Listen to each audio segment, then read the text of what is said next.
Sometimes, despite your best efforts, your recovery gets derailed. Powerful life triggers, a lack of support, a wrong turn. Relapse happens. It's frustrating, but the important thing is to not wait another day to get back on track. Foundations Recovery Network is here to help, with more than a dozen outpatient programs and 6 residential treatment centers to choose from. Our co-occurring treatment model gets to the root of your addiction, putting you back on the road to recovery. Call 877-714-1318 to reach our confidential helpline 24/7. We're waiting by the phone. You are now about to witness the strength of street knowledge. That Sober Guy podcast contains adult content, merciless truth, and emotional nudity. Listener discretion is advised. Adult content, Cam. Emotional humans, nudity. Bring us back in. Humans. Gotta love some humans. That is right. Yeah. It's hard for me to not sing along. What's your favorite human song? I love, Water Water was like the first one that I listened to, and I was like, wow. Yo, what's up? Thanks for tuning in today. Welcome to Sober Guy Radio. Thanks to Humans for bringing us in, of course. And thank you for supporting the show. We're live at Innovations in Recovery Conference in San Diego, California, brought to you by the amazing Foundations Recovery Network, wonderful sponsors of Sober Guy Radio. So big thanks to them for having us out today. We are down here in some beautiful weather, hanging out by the beach, enjoying some great company in the recovery industry, and meeting some great people, and hopefully spreading the great word of what it's like to live in a life of recovery and a life of change, and really fulfilling the things that we as human beings want to live for. We're going to get to our guest today in just a moment, but first I want to tell you about a new treatment program, DxRx. DxRx provides access to alcohol treatment specialists, safe medication, and ongoing monitoring for people who want to stop or reduce their drinking, and it's all done through a simple phone app. Here's what will happen the first time that you call. You can take a test and assess your alcohol drinking. You can see where you're at. It's a good place to start. Before you start the program, you'll meet with a physician who's a specialist in addiction. You'll discuss your goals for drinking, your health history, and any concerns. The physician will then create a personalized care plan just for you. You then monitor your progress with the breathalyzer and the DxRx mobile app.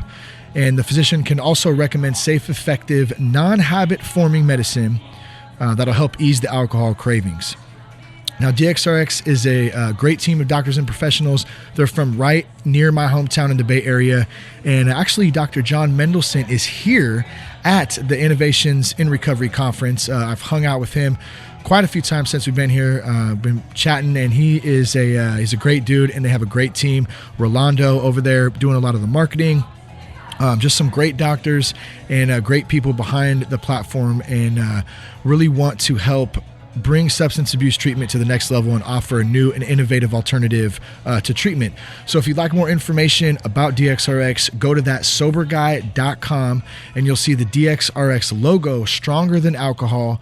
Click on the logo and get started today. That brings us to our guest today, Cam Adair, and awesome dude. Super stoked to talk with him today. I think you guys are really going to enjoy this episode. Something we haven't talked about really at all on Sober Guy Radio, and that is gaming addiction. Let me tell you a little bit about Cam first. Cam is a Canadian-born speaker, YouTuber, and pioneer on video game addiction. He's the founder of Game Quitters, that's GameQuitters.com, and it's the world's largest support community for video game addiction with members in over 70 countries. Cam, what is up, my friend? How are you? Happy to be back. Round 2. Let's go. Yes, round 2. So let's address that really quick, just so people out there understand. We did a phenomenal session yesterday, and sometimes with tech stuff, you have tech difficulties. And so Cam was nice enough to come back today. And I kind of look at it, Cam, like we're just going to crush it today. And we had a great one yesterday. We're going to have a even greater one today. Absolutely. You will not be surprised by any of the stats or figures, or there will be no, wow, I didn't know that. You'll be like, actually, no, I did know that. Actually, Thanks. Yes, you told me that yesterday, but nobody will know that either. So let's jump into you, man. Tell us a little bit about yourself, Cam. Yeah, so I'm the founder of Game Quitters, GameQuitters.com. It's the largest support community of video game addiction. We have members in 79 countries around the world, which kind of blows my mind. And this all began through my own journey. So I was addicted to playing video games for over 10 years. eventually came to a point where I dropped out of high school, never went to college, and while all my friends were off to college, I was living at home playing video games up to 16 hours a day, pretending to have jobs, deceiving my family, and eventually came to a point where I wrote a suicide note. And that's the night when I realized I no longer really felt safe with myself. I no longer felt like I could prioritize my health and well-being, and I needed to make a change. And quitting gaming or overcoming that addiction in my life was the beginning of that process. And here I am kind of 9 years later. Yeah, so it's already been 9 years since? Around that, I relapsed at one point. I quit originally for 2 years, and I was pretty good. And then I relapsed, and when I relapsed, I went from not gaming for 2 years to gaming 16 hours a day, literally overnight. Really? And I gamed for 5 months straight. And it was during that process that I realized there was something else going on. It wasn't just as simple as, these fun little video games. There was something else. And that's when I kind of realized that there were specific reasons why I was so drawn to games. And those insights were what allowed me to really kind of identify, how can I move forward and truly move forward for good. Tell us about your job at the time and what you were doing so you could continue that gaming addiction, and then your parents thought you were actually working. So I realized, as much as I wasn't going to school, like any parent, they'd say, well, if you're not going to school, you have to get a job. And, I thought that was fair, but working wasn't really something I was super inspired about. So I actually pretended to have jobs. So every day my dad would drop me off at a restaurant where I was a quote unquote prep cook. And as soon as he drove off, I'd walk across the street, catch the bus back home, and sneak in through my window and just go back to sleep, right? And my parents would come home around like 3 or 4 in the afternoon after they were done work. Yeah. And I always just kind of said, I had a nap after work. That's why I was just waking up. And, eventually they start to ask, where's the paycheck? Yeah. And so then I would just make up some excuse like, I got fired or I quit or, any way I could kind of confuse them. Yeah. And so it's based on confusion. So let's confuse the shit out of them, and then that way they won't know what's going on. Exactly. The total strategy was just confusion and trying to overwhelm them with trying to decipher, what was really going on and wearing them out, right? Because the more they were tired or confused or frustrated, the more they would just kind of give up, and I don't think every parent's going to do that, but my parents were definitely like that. Yeah. So when did you first, well, you kind of already mentioned that you got to the point where you were staying up all night basically playing. How did that affect your social life? It's interesting, because on some level, I really didn't have very many friends. And I look at my life now and I'm so blessed to have amazing relationships, truly amazing relationships, and so many of them. Back then, I didn't really have very many friends, but I was having a very social experience online. Because online, I was playing with people, I was interacting, I was hanging out all day, and gaming was really just a way that we were kind of hanging out, bonding. It was the activity. But the social experience of gaming was really why I was so drawn to it. Yeah. So I did feel like I had friends, and they were meaningful relationships to me, but outside of the gaming world, I was really isolated. Man, so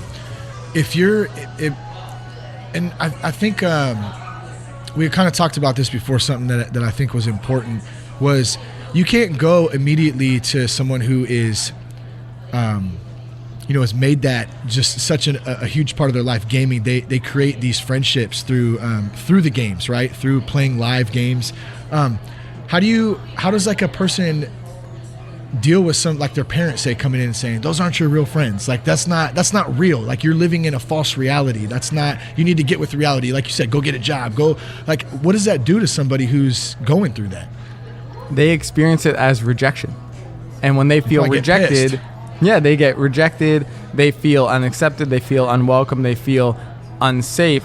And what happens is online, that community online is where they feel accepted and safe and welcome, and like they're surrounded by other people who get them. And what happens is that creates a contrast between real life society doesn't get them, gaming gets them, and that just creates a disconnection. And I think like the stigma of that is a huge reason why people are so drawn to games, because if someone was going to quit playing video games, what you're really telling them is to stop having friends. What you're really telling them is they need to re-enter this society that doesn't accept them anyways. It creates an us versus them mentality, and breaking through that is essential for us to be able to help people who are struggling with this. When I speak about gaming, and I should even say it right now, I'm not against gaming. I'm really just trying to help people who want help and need support to be able to live a great life. And whether that includes gaming or not, I don't really care. Yeah. I just want to help you. Yeah, that's a great point, man, because I kind of equate that for me in my own addictions and stuff. I'm not against alcohol. I'm not against marijuana. Like I mean, I don't really care. Like, if I don't judge people if they can do that responsibly. I'm kind of jealous that they can do it responsibly. Like, I can't. But that's not really the issue. The issue comes from within the person who's having to use those tools, whether it be gaming, weed, drugs, whatever, or alcohol, whatever the hell it is. That's the tool they're using. So how do you start, like, once you pull back from gaming, how do you start developing healthy tools to actually live in the quote unquote real world, whatever the hell that is? So I believe it begins by understanding why you were so drawn to games in the first place, or so drawn to anything in the first place. Yeah. Because ultimately that's just a activity, a substance, but it's what it's fulfilling for you on a human needs level underneath that's really causing you and your behavior to be so focused on it. Yeah. So in gaming, for me, there are 4 specific reasons. Number 1, temporary escape. Number 2, social connection. Number 3, constant measurable growth. And number 4, sense of purpose. Games are specifically designed for you to have social interaction. They're specifically designed for you to be able to play more and more and more. They're specifically designed for you to always see your progress. You get to go from level 1 to 2 to 3 to 4. In real life, that's significantly harder. You don't always know you're growing, and sometimes you're growing and you feel like you're dying, right? So games are specifically designed for you to see structure. And when it comes to sense of purpose, when you're playing a game, you always know what to do next, right? You have to beat this boss, get this level, get this weapon. You always know what the next step is, and that's the invisible hand of game design. It's showing you, you need to go here. You may not succeed, but that's the path you need to go. In life, am I supposed to get this job or this job? Go to this school, right? Study this subject, live in this city? You don't always know. Yeah. It's so hard. It's more abstract and it's more complex. And that's the reason why gaming can be so immersive is because it fulfills all of that for you. What's the general age range for and percentages that are addicted to gaming?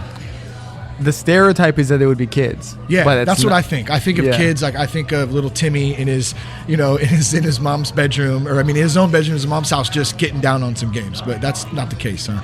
It is and it isn't. So I think it's important to walk through the process of how this happens. So number 1, 13% of students between grades 7 and 12 have a video game problem. That came out of CAMH, a very reputable organization in Ontario, Canada. That's 1 province of 9 in Canada, and 13% of students in those grades. That's 100,000 students. You add up that province, all the provinces in Canada, all the students between those ages in the US, and 77 other countries I have members. That's millions and millions of students. Now what's interesting is those are quote unquote the kids, right? But our largest demographic is college students, because what happens is you get away with it in high school, you get to college, now you have more responsibility, less supervision, harder classwork, more stress. The way you deal with stress is you game. Gaming then causes you to get behind on school. You're more stressed, so you game to escape, and that's where the spiral happens. Now, 48% of our audience on YouTube, which YouTube is a kids platform more than anything, 48% of our audience on YouTube is between 25 and 34. So these are what I would classify as working adults, or supposed to be working adults. It's college students and working adults, or supposed to be working adults, that I think this is where the problem manifests. But it begins in high school or younger. And that's where I'm concerned is right now it's 13%. But those are students who only started gaming when they were 3, 4, 5 years old. Yeah. Now we're starting at 18 months. We're not going to know what that 13% number is going to be. Yeah. For 4, 5, 6, 7 years. Well, yeah, and like my daughter, for instance, when she was like 2, I can literally remember her. Does that even make sense to say I literally remember something? I would just say I remember something, right? I don't think literally needs to be there, but I want to call that out because I think it's kind of funny. Anyways, weird mind, weird thought. My daughter was 2. And it was almost like she had this natural, she probably did, she had this natural ability to just know how to swipe through the iPhone or swipe through the iPad and know how to find Nick Jr. on there, know how to set up her own shows. And I remember just being like, holy shit, like how does she know that already? And it came very easy to her. You know what I mean? And so point to this is another thing. I think the stereotypical gaming thing would be, at least for me, and I don't know a whole lot about it, is I think of Xbox, or I think of PlayStation, or along those lines, like actual video games, Atari, Nintendo, things I grew up on when I was a kid. But how does that kind of translate into iPads and gaming and technology itself? Because I think that is almost like, it's like the next thing, like next to just playing, Xbox or PS4 or something. Absolutely. And this is where, especially when it comes to addiction, it's really important for us to consider the fact that we now have access everywhere. Yeah. Right? Yeah. Everyone has a smartphone. Everyone has access to being able to get on a game. But what happens is there's certain game design now in mobile apps that if you were to replicate that on a PC, Xbox, you would think that sort of game design was crazy. So let me tell you about it. Yeah. It's called turn-based delays. So you're playing a mobile app and they'll let you play for 5 minutes, and then they'll say you either have to wait 24 hours to play again or pay $5 or pay $1. Now in that moment, when you're playing that mobile app, you're standing in line at the bank, you're waiting at the bus stop, maybe you're a little bit stressed from work, you need a break, and for $1, you can just continue to play and not have to wait 24 hours.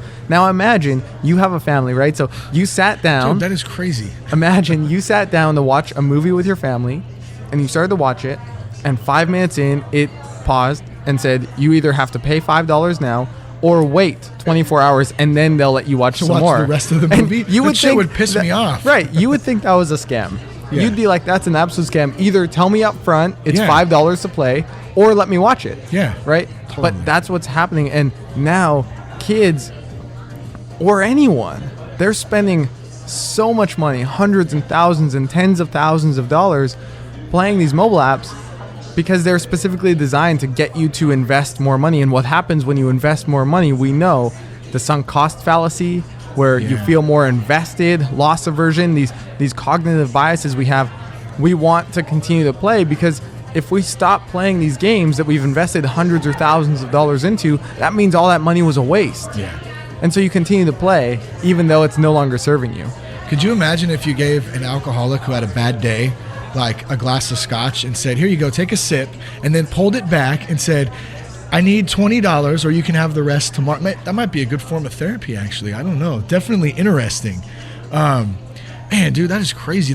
It's amazing to me how, like, when I first heard gaming addiction, right? Like I said, I think of Xbox, that kind of stuff too, but I also think how can that be an issue? Because the forefront of it, the stigma of it, it's gaming, right? But there's so much emotion and really, we'll talk about the scientific part of it, like the human development part of it. Like, how does that affect a kid who's like just playing all the time? So one way I like to think about it, and I'll go into what you just asked me in a second, is that gaming is so hyper immersive. Right, so the type of stimulation that you get in games is so far greater than what you can get in quote-unquote real life. Yeah. That the more you play, it's a single focus, right? It's just like, boom, you're in a game, nothing else. You don't even see anything else. You're just focused on the game. Yeah. And games are, again, specifically designed with like noises and badges and all this other stuff. Yeah, you feel like you're part of the game. Right, that make you feel like, wow, I'm making so much progress.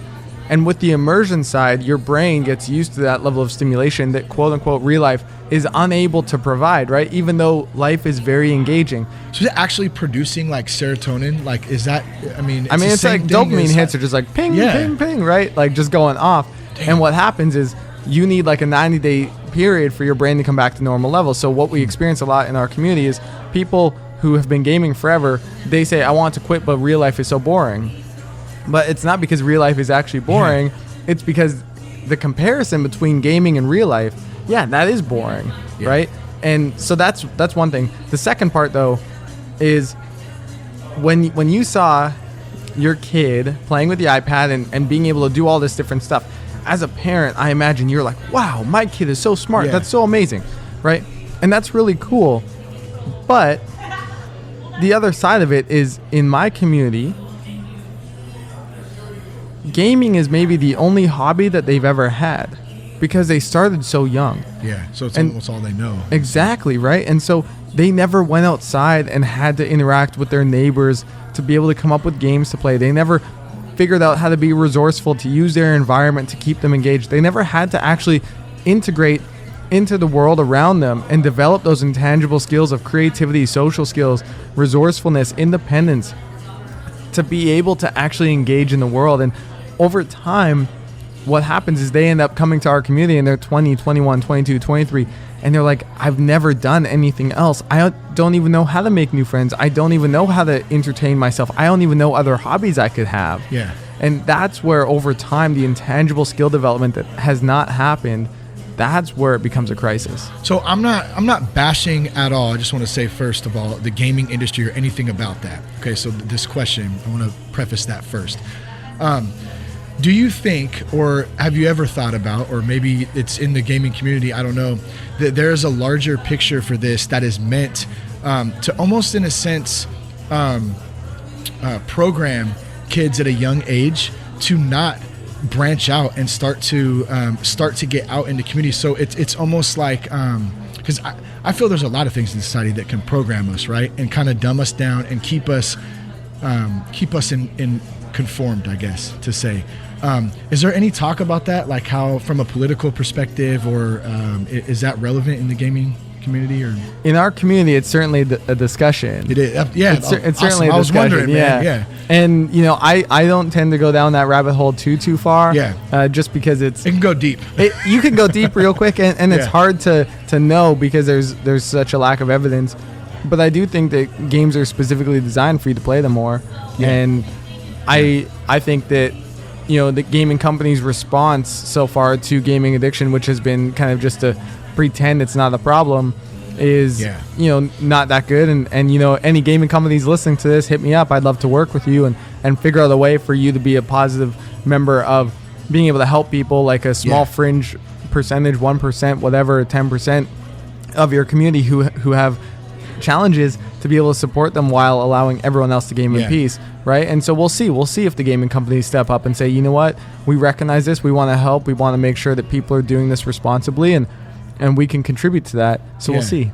Well, and to that point, how can anybody address a situation like this when they haven't experienced themselves? So if you get a bunch of third-party companies or media or whatever that's trying to report statistics and all this stuff, that's not coming straight from the horse's mouth. Like, you and your community are actually the ones who have been in the trenches, actually going through it, and that's part of the work that GameQuitters.com does, is to help bring that to light, right? Absolutely. And there was this amazing post by one of our members, Jose, from Spain. He's kind of like the official Game Quitters ambassador of Spain. What's up, Jose? And for him, he wrote this post one time about how, as much as Cam is kind of like the face, or as much as Cam's story is out there, what people don't realize is when we as a community read Cam's story, we just see ourselves.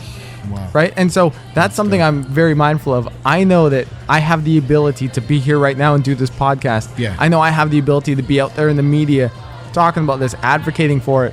But at the end of the day, my story is just a representation of our community's story and every person in our community who struggles with this too. Yeah. And that's really important for me. So what do you say about the violence in some of the games? I know that's an issue sometimes, especially for parents. They don't want, I don't want my 6-year-old, looking at a violent game. She's too young. Even that's just not acceptable to me as a parent, right? How do you address that? Is there any evidence to support that violence in games leads to kids acting out real violence in real life? The violence in video games narrative has been a crucial mistake by professionals in the industry. And the reason is because, first of all, research is very inconclusive on the subject, period. Yeah. Doesn't support it. Any studies you find that do support it, it's very maybe for 30 minutes after someone plays, they might be a little bit more aggressive. Who's doing these studies?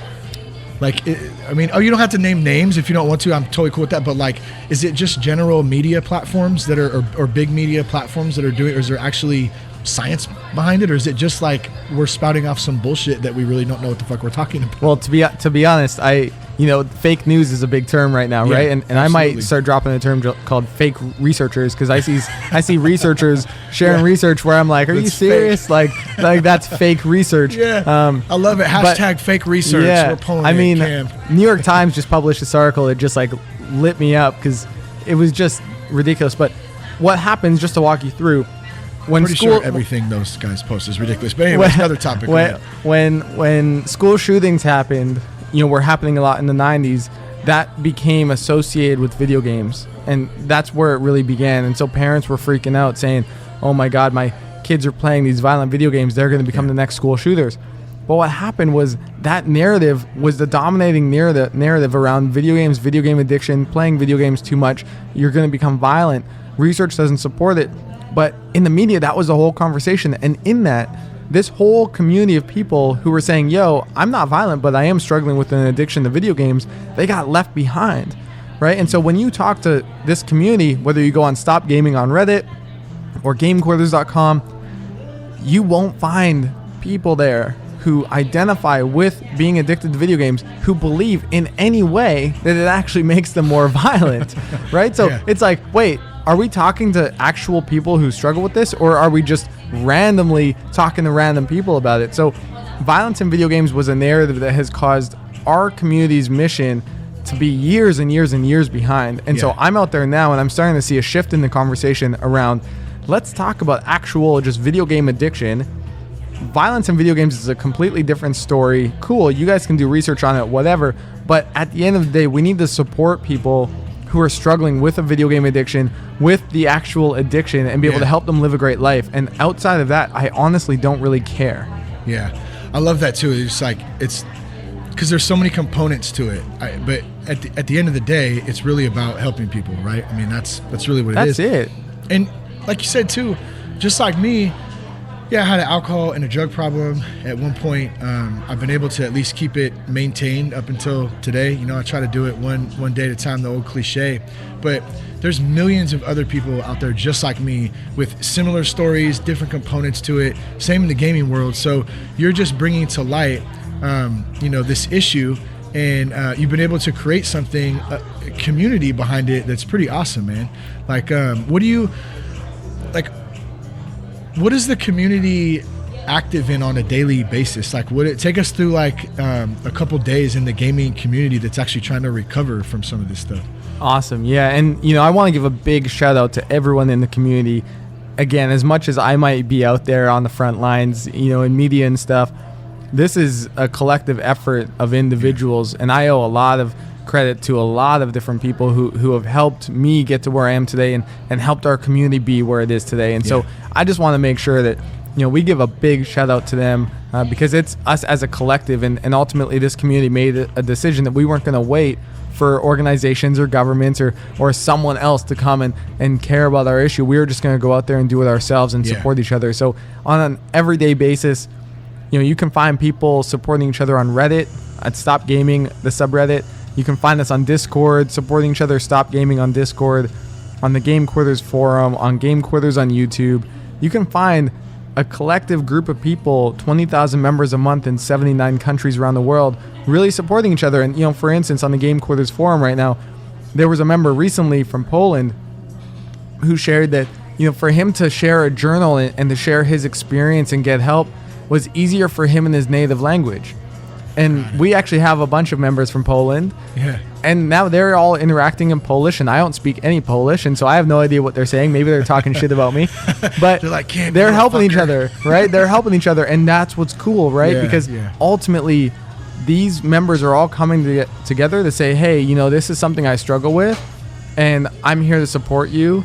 And that doesn't mean that we're going to be perfect, but we're going to be here and you're not alone. And that's so important. Yeah, it's huge, man. Knowing that you're not alone and being able to have the ability to just reach out for help. And a lot of that, the ability to do that is, a lot of it depends on connections and knowing that you're not alone. Like, I had my good homie Seth, he's been on the show a bunch of times. I've known him since the 5th grade.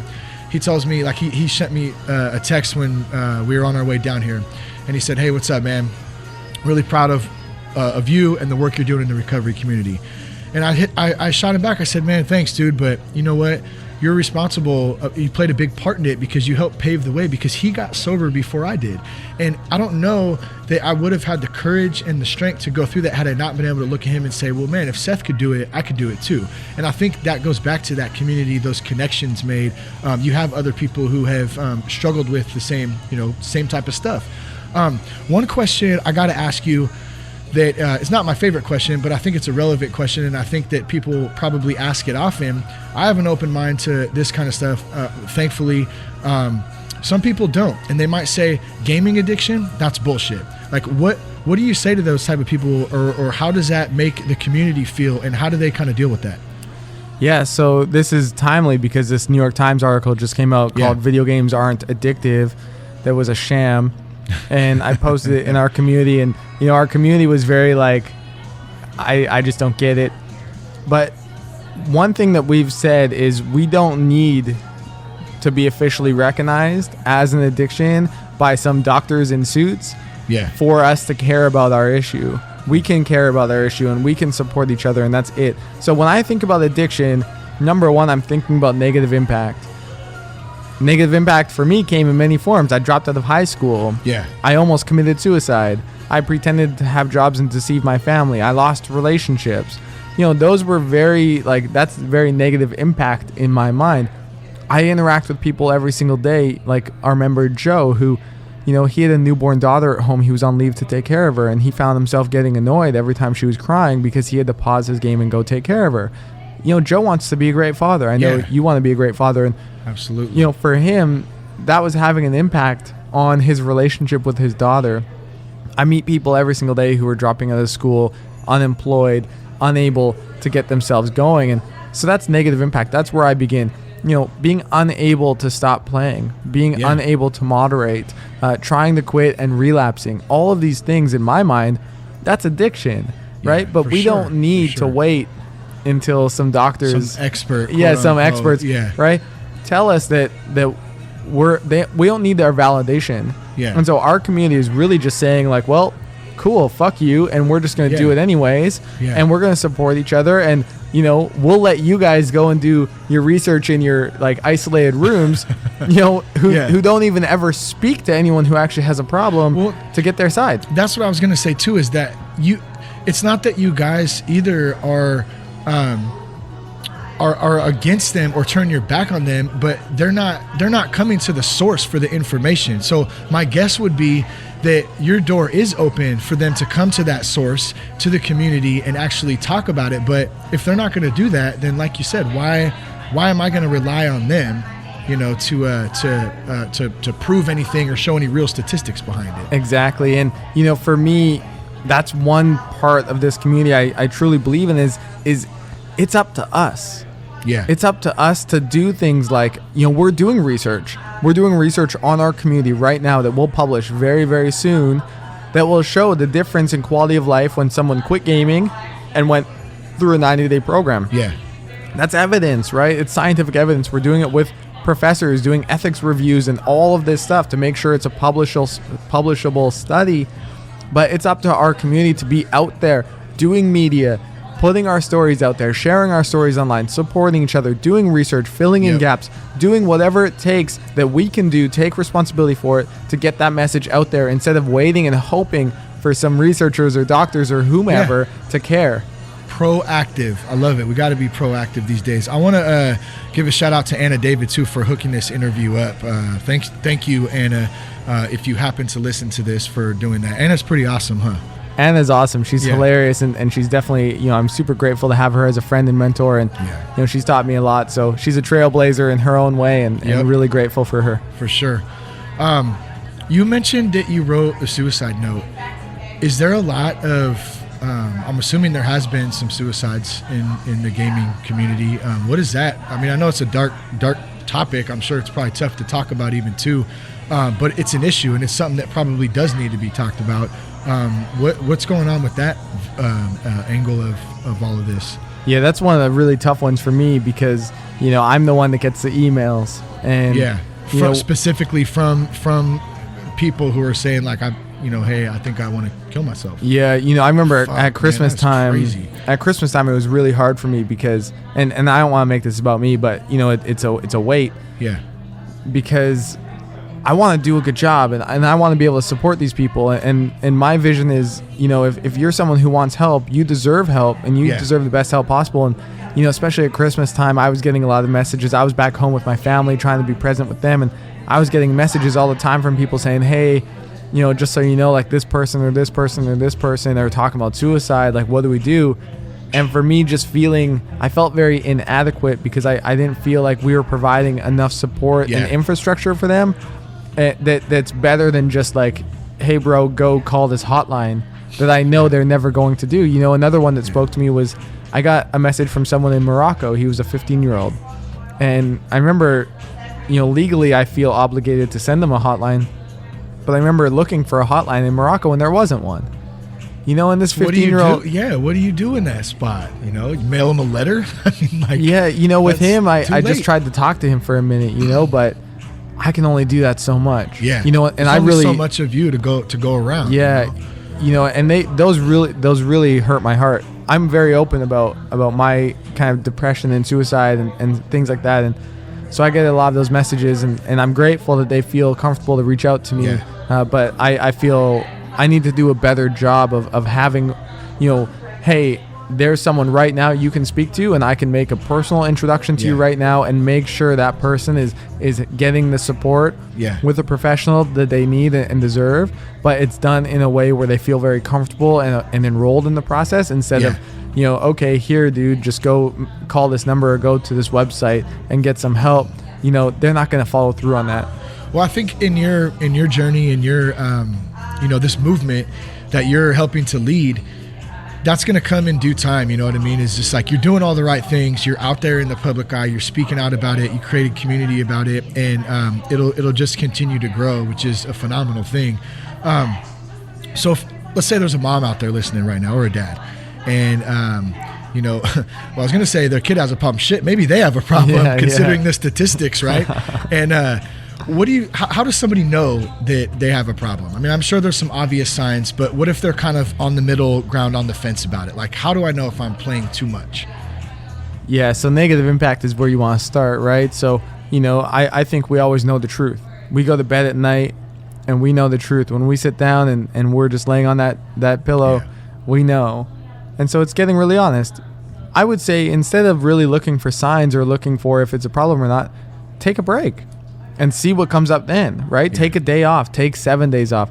Take 90 days off. Yeah. See how it goes, right? When you do that, a lot's going to come up. Yeah. Maybe anxiety. Maybe you're going to feel a bit depressed. Maybe you're going to experience mood swings or cravings to play. What happens is people take 90 days off, which is the program we recommend, and all of a sudden they're like, holy shit, I'm having all these cravings to play. Yeah. Those cravings were happening before. They just didn't know. That's why they were playing so much, because they were like literally craving it. Or they're like, wow, I'm thinking about games all day long. It's called preoccupation. I'm thinking about games all day long. They were thinking about games all day long before. They just didn't have the awareness that was happening. It was just happening subconsciously. It's crazy. Yeah, the subconscious is completely driving the behavior, it sounds like to me. I mean, I'm not any fucking psychiatrist or therapist or anything, but I think kind of common sense from explaining it would kind of tell that. Damn, I had a question for you. I totally just slipped my mind. Go ahead. Yeah. So take some time off. Take 7 days off. Take 90 days off. And just see what comes up. Use it as an experiment to see what your relationship is like to gaming. And whether you go back and try and game in moderation or not, you now have a reference point for what life is like without it. Yeah, and I think it's huge. Whether you game or not, that reference point of time without gaming is crucial for you to be able to moderate or play less or not play at all. And so 90 days is what I recommend. I would say if you take a week off, I'd be happy about that, because it gives you insight into your own behavior. And this whole process ultimately is about you learning more about yourself and learning more about your behavior and your values and your goals and the vision you have for your life and aligning your behavior with that. And so taking a break can be a really good way for you to do that. If anyone wants to look at more information about the 90-day program, is that at gamequitters.com? Yeah, gamequitters.com/detox. We have 120 videos for free on YouTube. So, nice. Lots of these questions are answered on there. And, just quickly on the parent side, if you're a parent and you're kind of wondering about your kid or your teenager, your college student, it's so important that you have rapport with them.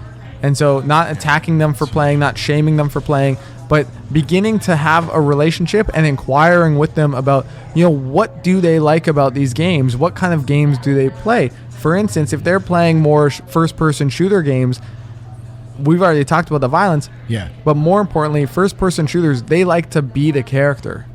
So activities like sports, where they are the character in the game, is super important. If they like role-playing games, they like to kind of play a character. So activities like improv or theater, drama, filmmaking, movie making, anything like that, they could also find those same kind of desires in, right? So actually inquiring with them, what do you like about these games? When do you find you really feel drawn to play? What kind of games do you play? Those will give you insights into why they're doing what they're doing, and that helps give you insight into how you can influence them to move forward into something else maybe that you feel is a bit more productive. Have you seen that Johan Johari or Johari on addiction? Yeah. Isn't that one of the coolest? I get that at least, like, someone sends that to me almost bi-weekly at least. Yeah. It was super interesting, man, and I think that there's definitely something to it. And the only reason I bring that up is because you kind of touched on that from the parent perspective. Like, we can't shut them down. No matter what it is you're addicted to. Is it gaming? Is it drugs? Is it alcohol? Is it sex? Is it food? I mean, there's all kinds of different addictions people struggle with. We can't shut it down. And I think when we come from it from more of a compassionate perspective, and I'm learning this by the day, I think, and that's the beauty of it. That's when people connect and they can start to feel comfortable in opening up about it. When you come and attack, that's not gonna help the cause. You know what I mean? Whether it's in a marriage, it doesn't matter. It just doesn't help it. It was funny, man. The other day, so I have a parent advocate that I kind of talk to a lot. She helps me understand the parent perspective, and the very first slide, we're putting together a parent module course right now so parents can understand more about this. And the very first slide, I was like, you must say, like, start with compassion. Right? Parents, you must have compassion. Yeah. And this parent messaged me back and said, I love you and I understand why that's so important. But, like, as a parent, if I've been struggling with my kid, I've tried everything. I've tried compassion. If I'm buying this product, I'm at the point where I'm done with compassion. I'm at the point of, like, give me something else, right? And it was so funny to me because compassion may be the answer, of course, but there's a way that you have to articulate that and communicate that. And when I speak about compassion with my gamers from a place of being compassionate to yourself about you're playing for specific reasons, not just because you're a bad person, right? Yeah. We have to separate. I love Joe Polish when he says you have to separate between bad behavior and a bad person, right? So behavior is happening because of the subconscious needs that it's fulfilling, but that doesn't mean that someone's a bad person, right? And so even if compassion is the answer, sometimes the means of articulating that need to be navigated properly. Because telling a parent, hey, be compassionate, they're like, yo, I've already done that. Like, fuck you. I'm I'm spent done. This amount of money. I've been through hell and back, basically. I feel that's a great point too. How do you kind of keep that, but at the same time, almost be strategic about it, right? You really got to come from a strategic standpoint. And that's by education, right? Like, at least with the gamers, and I can speak to this because I've worked with thousands of them, just educating them on why they were doing what they're doing, they've been able to shift their behavior tremendously because they realize that their behavior is essentially neutral, right? They need to escape. They need to deal with stress. They need to socialize. They need to see growth and progress in life. They need to feel a sense of purpose. That's all good. Now, the way they channel that, whether for good or for evil, that's up to them. Right? So they can channel that in the direction of their dreams and values and vision, or they can channel it to self-sabotage, to procrastinate, and to just destroy their life. But the behavior and the needs it fulfills is the same.